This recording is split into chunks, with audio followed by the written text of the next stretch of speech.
My name is Sarah Mitchell and I'm 28 years old now. What I'm about to tell you is the story of how I lost my family at 13 and found a real one in the most unexpected place. This isn't a story about forgiveness or reconciliation.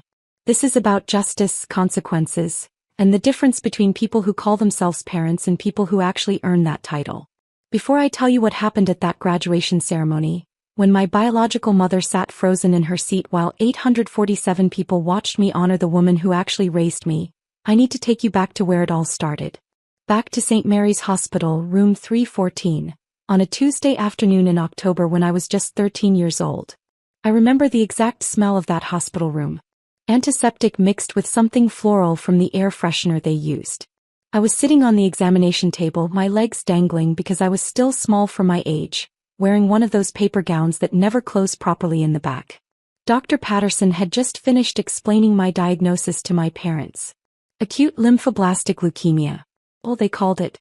The most common type of childhood cancer, he said, but also one of the most treatable. With aggressive chemotherapy, my survival rate was around 85 to 90%. Good odds, he kept saying. Really good odds. My mother, Linda, sat in the plastic chair by the window staring at a spot on the wall. My father, Robert, stood with his arms crossed, his face getting redder by the minute. My older sister, Jessica, 16 at the time, was texting on her phone, barely paying attention. The treatment protocol will be intensive, Dr. Patterson continued, pulling up charts on his tablet. We're looking at approximately 2 to 3 years of chemotherapy. The first phase is induction therapy, which lasts about a month. Sarah will need to be hospitalized for most of that time. Then we move to consolidation and maintenance phases, which can be done outpatient but will require frequent hospital visits. How much? That was the first thing my father said. Not, is she going to be okay? Or, what can we do to help? Just, how much? Dr. Patterson cleared his throat. With your insurance, you'll be responsible for roughly 20% of the costs. Over the full treatment course, that could be anywhere from $60,000 to $100,000 out of pocket. But we have financial assistance programs, payment plans. My father's laugh was harsh and cold. You're telling me we have to pay $100,000 because she got sick? Robert, my mother said quietly, but she didn't look at me. She still hadn't looked at me since the diagnosis. Sir, I understand this is overwhelming, Dr. Patterson said. But Sarah's prognosis is excellent. With treatment, she has every chance of beating this and living a completely normal life. Jessica is applying to colleges next year, my father said as if the doctor hadn't spoken. Yale. Princeton. She got a 1520 on her SAT. We've been saving for her education since she was born. The room went silent. Dr. Patterson looked between my parents and me, clearly uncomfortable. Perhaps we should discuss this privately? Sarah doesn't need to. Sarah needs to understand reality. My father cut him off. He finally looked at me and there was nothing in his eyes. No love. No concern. Just cold calculation. We have $180,000 in the college fund. That's for your sister's education. Her future. We're not throwing that away on medical bills. I felt something crack inside my chest and it had nothing to do with the cancer. There are other options, Dr. Patterson said, his voice strained. State programs, charity care, Medicaid. We're not taking charity, my mother spoke up suddenly, some spark of pride finally animating her face. What would people think? Then what are you suggesting? Dr. Patterson asked, and I could hear the disbelief creeping into his professional demeanor. My father looked at me for a long moment. She's 13. She can be emancipated. Become a ward of the state. Then she qualifies for full Medicaid coverage and it doesn't touch our finances. The words didn't make sense at first. I kept waiting for him to say he was kidding, that he was just stressed and didn't mean it. But he stood there, arms still crossed, face set in determination. You cannot be serious, Dr. Patterson said. We have another child to think about, my mother said, and her voice was defensive now, like she was the victim in this situation. Jessica has a future.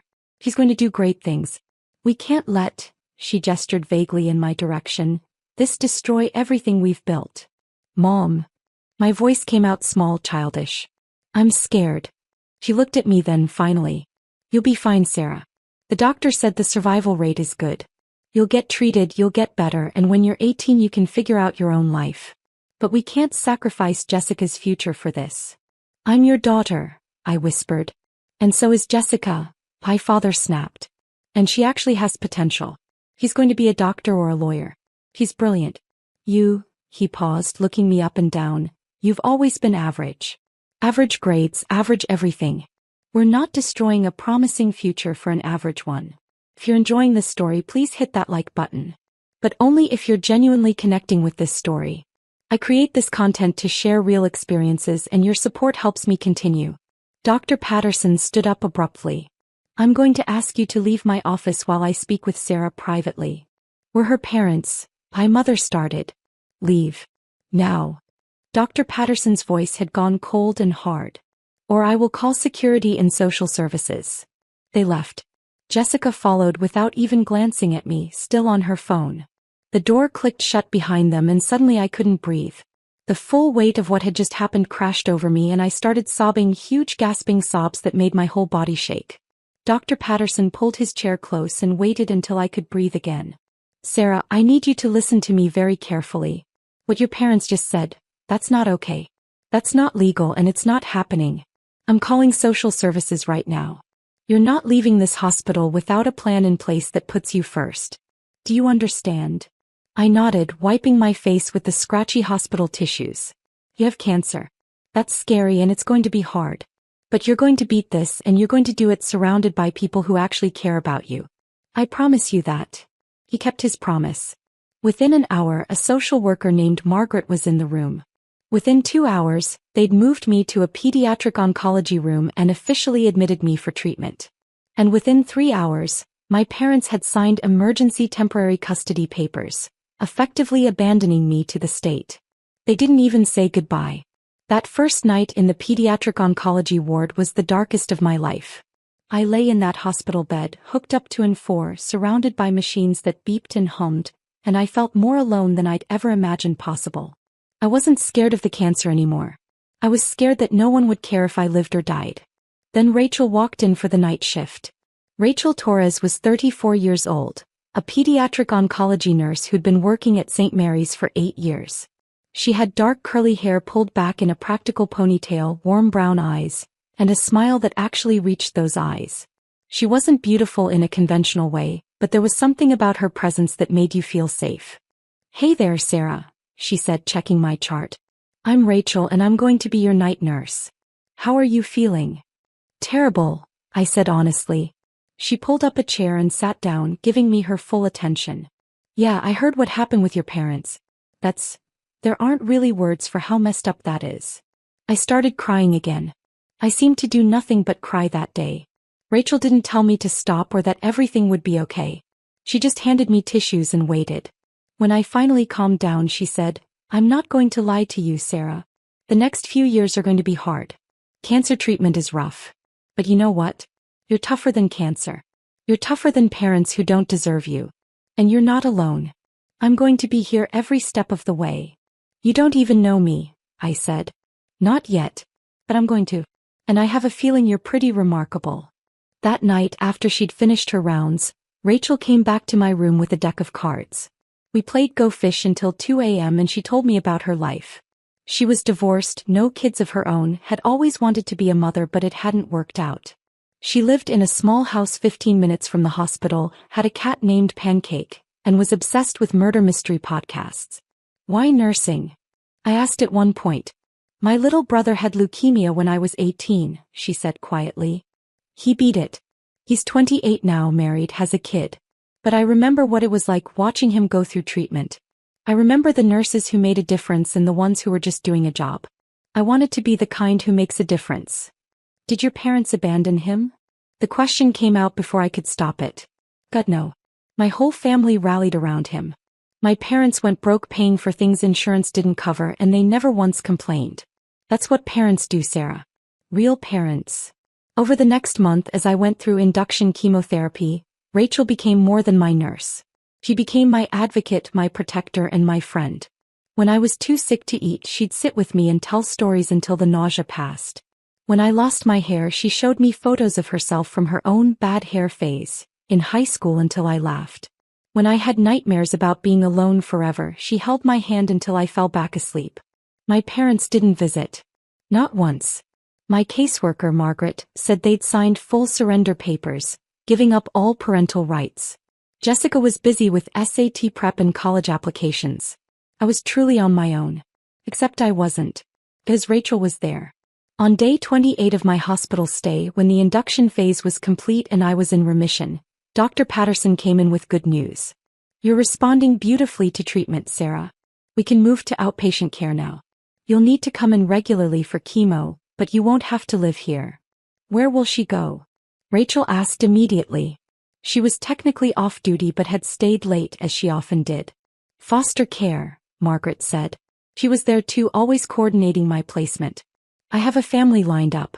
They're experienced with medical needs. I want to take her. Everyone looked at Rachel. I want to foster her. I'm already approved. I did the training 2 years ago but never had a placement. I can do this. I want to do this. Margaret and Dr. Patterson exchanged glances. Rachel, this is a long-term commitment. 2 more years of intensive treatment, then years of monitoring. I know. I want to do it. If Sarah wants to come home with me. She looked at me and I saw something in her eyes that I hadn't seen from an adult in a long time. Hope, love, commitment. Yes, I said. Please. The paperwork took another week. During that time, Rachel brought photos of her house, talked about the room that would be mine, asked about my preferences for paint colors and decorations. She made plans like I was permanent, not temporary. Like I was her daughter, not just a foster placement. On November 15th, exactly 1 month after my diagnosis, Rachel drove me to her small 3-bedroom house on Maple Street. She carried my single bag of belongings, everything I owned in the world, and led me inside. This is your room, she said, opening a door on the 2nd floor. I stepped inside and stopped. The walls were painted a soft lavender, my favorite color, which I'd mentioned once in passing. There was a new bed with a purple comforter, a bookshelf already stocked with young adult novels, and a desk by the window.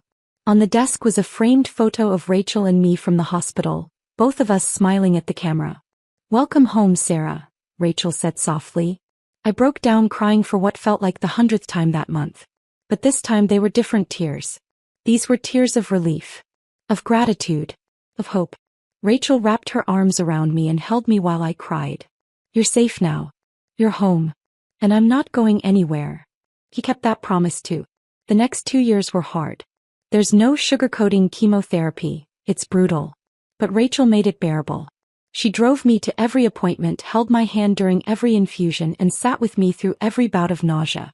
She learned to cook all the bland foods I could tolerate during treatment. She bought me soft hats and scarves when I felt self-conscious about my bald head. She helped me keep up with schoolwork through a home hospital program. But more than that, she gave me stability, structure, love. Every morning, even on my worst days, Rachel would come into my room and say, "Good morning, beautiful girl. It's a gift to see your face." Every night, no matter how late her shift ran, she'd come home and check on me, sitting on my bed to hear about my day. On good weeks, we'd go to the movies or the park. On bad weeks, we'd camp out on the couch with blankets and watch terrible reality TV. She never once complained about the cost. Insurance covered most of my treatment, but there were still expenses. Co-pays, medications, special foods, supplies. Rachel's house was small and modest, and I later learned she'd taken out a second mortgage to cover some of the costs. She never told me that at the time. She just made sure I had everything I needed. 6 months into my treatment, Rachel sat me down at the kitchen table with a serious expression. "Sarah, I need to ask you something important." My heart sank. Was she sending me back to foster care? Had she changed her mind? "I want to adopt you. Legally. Permanently. Not just foster care. I want you to be my daughter. My real daughter. Would that be okay with you?" I couldn't speak. I just nodded and cried, and Rachel cried too, and we held each other in that kitchen until Pancake the cat got jealous and demanded attention. The adoption process took another 4 months, but on my 14th birthday, I officially became Sarah Torres. Rachel threw a small party with some of her friends and a few kids I'd met through the hospital's support group. We ate chocolate cake. I was having a good week and could actually keep food down. And Rachel gave me a necklace with a pendant that had both our initials intertwined. "You're mine now," she said, fastening it around my neck. "Forever." Drop a comment and let me know where you're watching this from. Your support means everything to me. When I was 15 and finally finished active treatment, entering the maintenance phase with just monthly checkups, Rachel sat me down for another serious talk. You've missed almost 2 years of normal school. You're academically behind, and that's not your fault. You've been fighting for your life. But I want you to know something. You're brilliant, Sarah. I've watched you devour those books, ask questions that make doctors think twice, problem solve in ways that amaze me. You have so much potential, and I'm not going to let cancer or your biological parents' cruelty steal that from you. She enrolled me in an online advanced curriculum program and hired a tutor. She stayed up late helping me with homework she barely understood. She celebrated every small victory, every A on a test, every concept I mastered, every goal I reached. Why are you doing all this? I asked her once when she was falling asleep over my calculus homework at 11 p.m., You work full-time. You're exhausted. Why push me so hard? She looked up and her eyes were fierce. Because your biological parents told you that you were average. That you had no potential. That your sister's future was worth saving and yours wasn't. I'm going to prove them wrong. We're going to prove them wrong. You're going to do extraordinary things, Sarah Torres, and the whole world is going to know it. By 16 I'd caught up to my grade level. By 17 I was ahead of it, taking college-level courses. Rachel's house was always filled with books, study materials, and the smell of coffee as we worked side by side. Her on nursing journals, me on AP homework. But it wasn't all academics. Rachel made sure I had a life too. She took me to concerts, museums, and plays. She taught me to cook and let me make disastrous messes in the kitchen. She introduced me to her friends who became my aunts and uncles. She made sure I went to therapy to process everything I'd been through. Healing isn't just physical, she'd say. Your heart needs care too. When I turned 18 and got the 5-year all clear from Dr. Patterson, meaning I was officially in remission with minimal chance of relapse, Rachel took me out to our favorite restaurant. Over pasta and breadsticks she pulled out a small box. I know you're technically an adult now and you don't need me to be your legal guardian anymore. But I want you to know you're my daughter.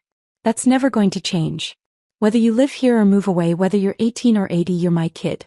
Always. Inside the box was a ring, simple and silver with both our birthstones. To remind you that you're never alone, Rachel said. I wore that ring every single day. During my senior year of high school, Rachel and I started talking seriously about college.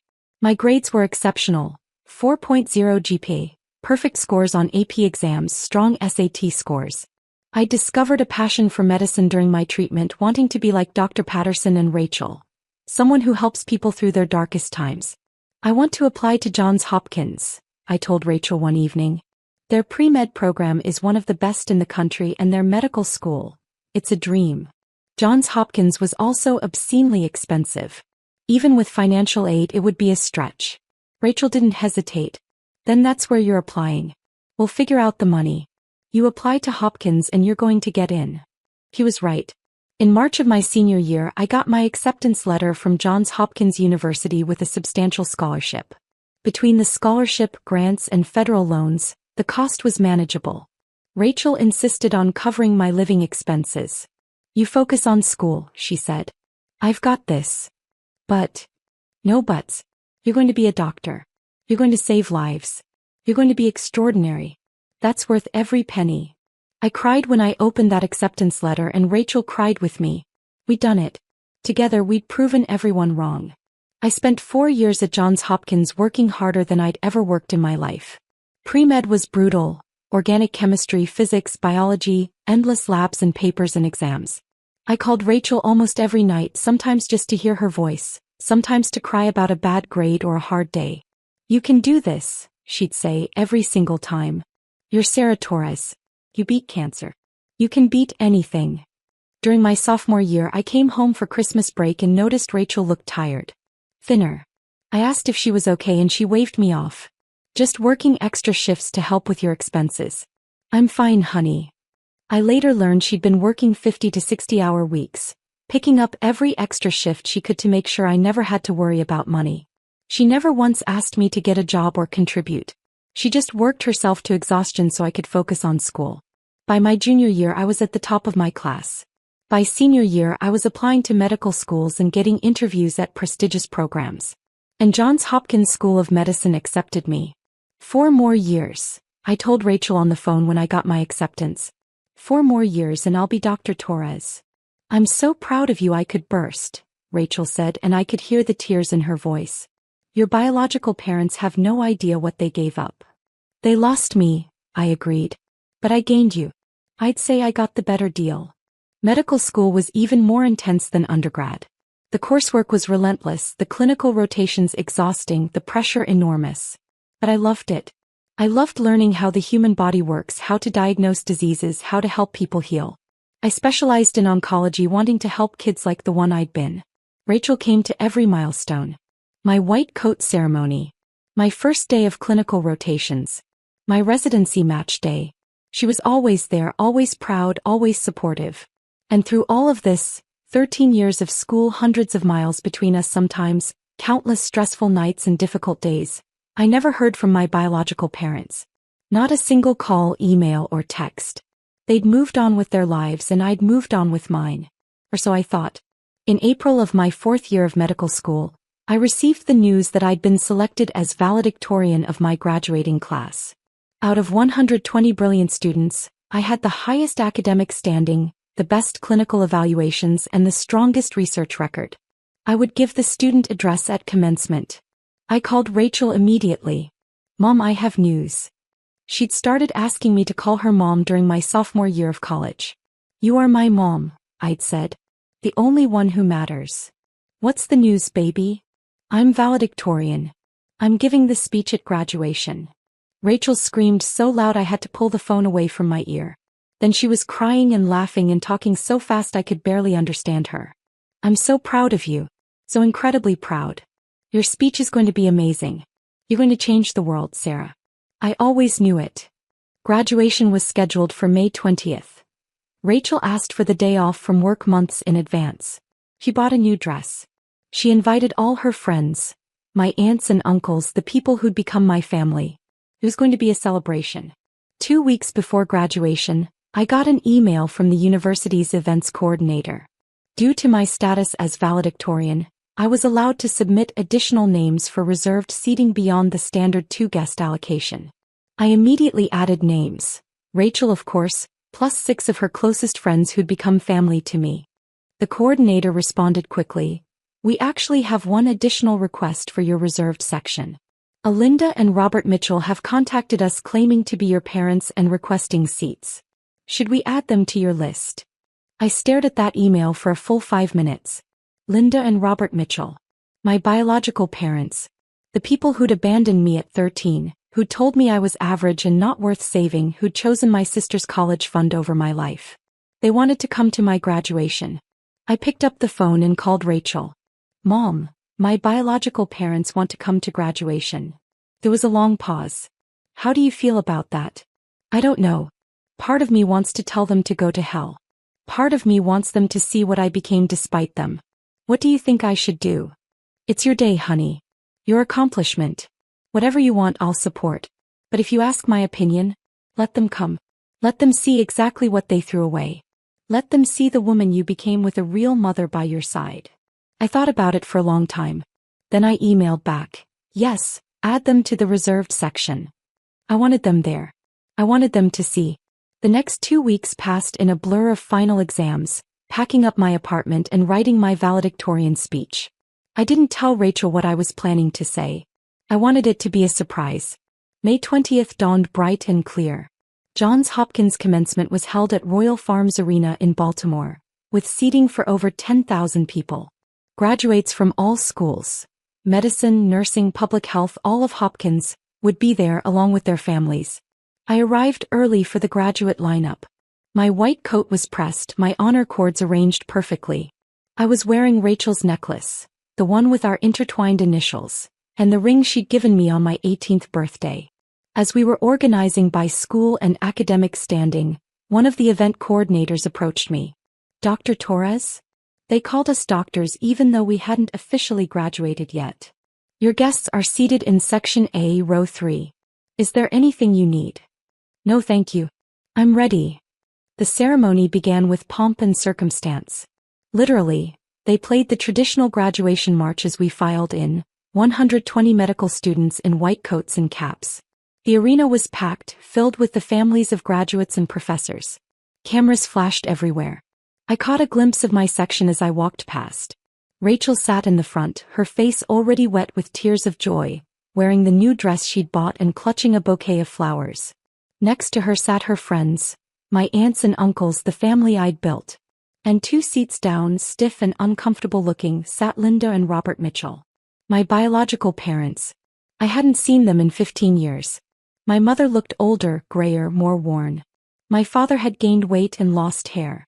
They looked ordinary, small. Nothing like the terrifying figures from my childhood memories. They didn't look at me as I passed. They seemed to be scanning the program, probably trying to figure out where their other daughter sat in the crowd. It hadn't occurred to them that their reserved seats were for me. The ceremony progressed through the standard speeches. Welcome from the dean, address from the university president, remarks from the keynote speaker, a renowned surgeon. Then it was time for the student address. And now, the dean said, stepping up to the podium, it is my tremendous honor to introduce our valedictorian, the student selected to represent the Johns Hopkins School of Medicine class of 2026. She graduated at the top of her class, conducted groundbreaking research in pediatric oncology, and impressed every single one of her professors with her compassion, intelligence, and dedication. Ladies and gentlemen, Dr. Sarah Torres. The arena erupted in applause. I stood and walked to the stage, my heart pounding. As I climbed the steps, I saw Rachel on her feet, clapping so hard her hands must have hurt, tears streaming down her face. I also saw my biological parents. They'd both gone very still, staring at their programs. My mother's hand was frozen halfway to her mouth. My father had gone pale. They'd figured it out. I reached the podium and adjusted the microphone. 10,000 people looked at me. I took a deep breath and began. Thank you, Dean Morrison. To our distinguished guests, faculty, families, and most importantly, my fellow graduates, congratulations. We made it. Applause and cheers. When I was 13 years old, I was diagnosed with acute lymphoblastic leukemia. I remember sitting in that hospital room, terrified, wondering if I would live or die. I remember the doctor explaining treatment options, survival rates, the long road ahead. And I remember the moment I realized I would have to walk that road alone.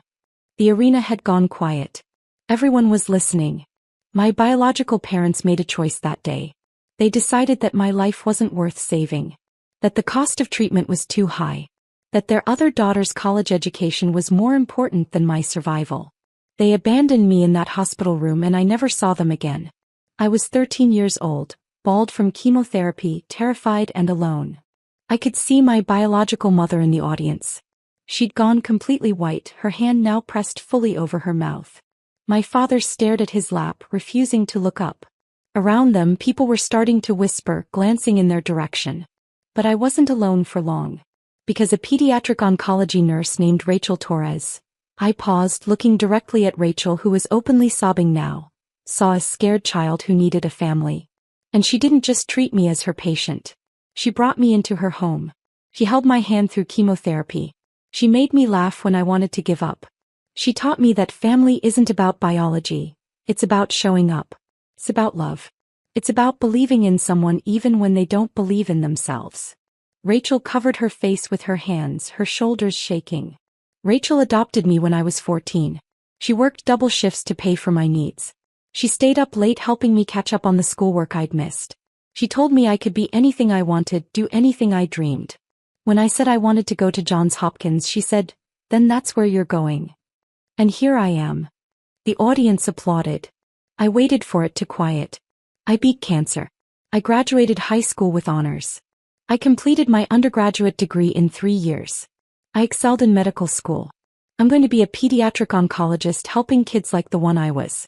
And I did all of that because one woman believed in me. One woman showed me what real love looks like. I pulled off my cap, breaking protocol, but I didn't care. This degree belongs to Rachel Torres. This accomplishment is hers as much as mine. She saved my life not just from cancer but from believing I was worthless. She taught me that I deserved to take up space in this world. That I deserved to dream big. That I deserved to be loved. I looked directly at my biological parents for the first time. My mother was crying now, but they weren't tears of joy. They were tears of realization. My father still wouldn't look up. To my biological parents who are here today, I paused, letting that sink in, letting everyone in that arena know exactly who I was talking about. Thank you for teaching me what not to be. Thank you for showing me that titles don't make family. Thank you for giving me up so that I could find my real mother.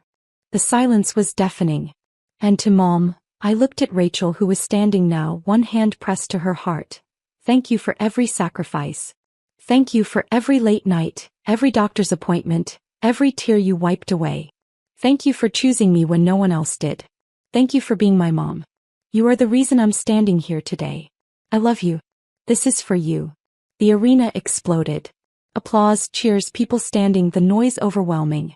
But I only watched Rachel, who was crying so hard she couldn't stand properly, supported by her friends. She mouthed, "I love you," and I mouthed it back. And I watched my biological parents. My mother sat frozen, her face a mask of horror and grief. My father had his head in his hands. Around them, people had figured out who they were, and the looks they were receiving were not kind. They'd come to see their abandoned daughter graduate. Instead, they'd been publicly identified as the people who'd valued money over their child's life. I finished my speech. The parts about medicine, our responsibility to patients, our oath to do no harm. But the real message had already been delivered. When I returned to my seat, my classmates stood and clapped. Several of them hugged me as I passed. The rest of the ceremony blurred together. The conferring of degrees, the moving of tassels, the recessional. All I could think about was getting to Rachel. After the ceremony ended, there was a reception in the adjacent hall. I was immediately swarmed by classmates, professors, and people I didn't know congratulating me on my speech. Through the crowd, I could see Rachel pushing her way toward me. When she reached me, we both broke down. We held each other in the middle of that crowded reception hall and cried, not caring who saw. "You didn't have to do that," Rachel sobbed. "You didn't have to give me credit." "Yes, I did. Because it's true. All of it. I'm so proud of you. So proud." We were interrupted by Dean Morrison, who wanted photos, and then by local news reporters who'd caught wind of my speech and wanted interviews. Through it all, Rachel stayed by my side, her hand in mine. I saw my biological parents once more across the hall. They were standing alone, no one approaching them, watching me from a distance. My mother looked like she wanted to come over but was too afraid. My father looked angry, his face red. They didn't approach. After about 20 minutes, they left. I found out later what happened through a series of voicemails and emails that came over the following days. Apparently, after abandoning me 15 years earlier, my parents had indeed put all their resources into Jessica's education. She'd gone to Yale, then law school. She'd gotten a high-paying job at a corporate firm. She'd met and married a wealthy investment banker. My parents had been living off the financial support Jessica provided, having spent their own savings on her education and their retirement fund on helping her buy a house. But 6 months before my graduation, Jessica's husband had been caught in an insider trading scheme. He went to prison. Jessica lost her job in the resulting scandal. Their house was seized. Jessica, now broke and disgraced, could no longer support my parents. My parents had come to my graduation hoping to reconnect. Hoping that their abandoned daughter had somehow become successful enough to help them. They'd seen my name as valedictorian and thought it was an opportunity. Instead, they got publicly shamed in front of 10,000 people. My mother's first voicemail left that night. "Sarah, it's Mom. I know what you must think of us, but we never meant. We were scared. We made a mistake. A terrible mistake. But you're doing so well now and we're so proud and we thought maybe we could. We need help. Jessica can't help us anymore and we're facing foreclosure and we thought since you're a doctor now, please call me back." I deleted it. My father's email 2 days later. "Sarah, your mother is devastated. You humiliated us in public. We made the best decision we could at the time given our circumstances. You turned out fine, so clearly we didn't ruin your life like you claimed. We're your parents. You owe us at least a conversation. Call us." I didn't respond. Over the next 2 weeks they called 47 times. They sent emails, texts, messages through social media. Each one was a mix of guilt-tripping demands and barely veiled requests for money. They'd heard from someone that Johns Hopkins graduates get high-paying residencies. They knew I'd be making doctor money soon. They thought I could help. On the 15th day I sent one email. "You told me when I was 13 that you couldn't afford a sick child. You said Jessica had potential and I didn't. You abandoned me when I needed you most. Rachel Torres became my mother, my family, my everything. I owe you nothing. Do not contact me again. I blocked their numbers, blocked their emails, and moved on with my life. That was 3 years ago. I'm 31 now, completing my fellowship in pediatric oncology at Children's Hospital of Philadelphia. I'm exactly where I want to be, doing exactly what I'm meant to do. Rachel is still in Baltimore, still working as a nurse, though she's cut back to part-time. She visits often and I go home whenever I can. We talk every single day. She's my mom, my best friend, my hero. I heard through a mutual acquaintance, someone who knew my biological family, that my parents lost their house 2 years ago. They're living in a small apartment, surviving on Social Security. Jessica apparently moved across the country and stopped talking to them after they kept asking her for money she didn't have. I feel nothing when I hear these updates. No satisfaction, no guilt, no sadness. They're strangers to me now. They made their choice 15 years ago and I made mine 3 years ago at that graduation ceremony. Sometimes people ask if I regret the speech. If I think I was too harsh. If I wonder about reconciliation. I don't regret anything. That speech wasn't about revenge. It was about truth. It was about honoring the woman who saved me and making sure the world knew what real love looks like. It was about showing every abandoned child watching that they can survive, thrive, and succeed despite the people who gave up on them. Rachel taught me that family is chosen, not given. That love is action, not words.